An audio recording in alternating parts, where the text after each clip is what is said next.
What is hepatitis and how does it affect someone? So hepatitis is inflammation of the liver. It's most commonly caused by viruses like hepatitis viruses or other viruses.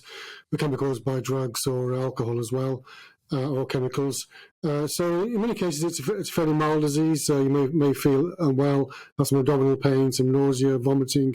In more severe cases, you may get itching of the skin. You may get jaundice, which is yellow colouring of the skin or the eyes. And in very severe cases, your liver may start to fail, which may require more intensive treatment. So there's a range of symptoms. Generally, they're mild, but can be severe in a few cases. Contagious?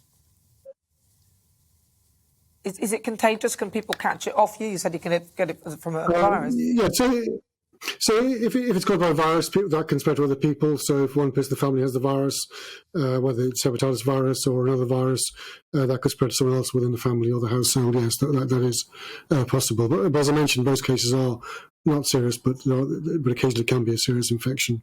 And is it curable? Can you actually cure it?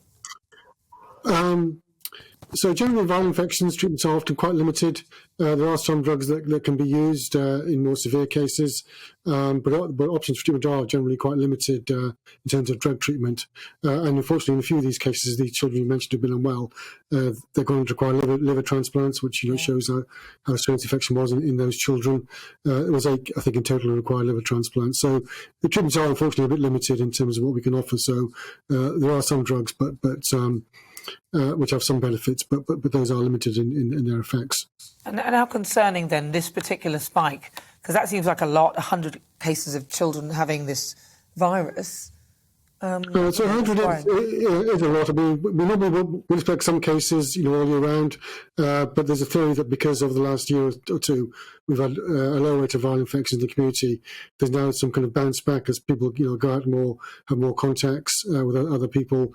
We're seeing a kind of bounce back in viral infections after seeing quite low rates for 18 months or so. So we've had very low rates of things like flu, for example, over the past 18 months or so. So it is concerning, but it's something that the government is monitoring through its surveillance systems. And very briefly, can children get vaccinated against it then?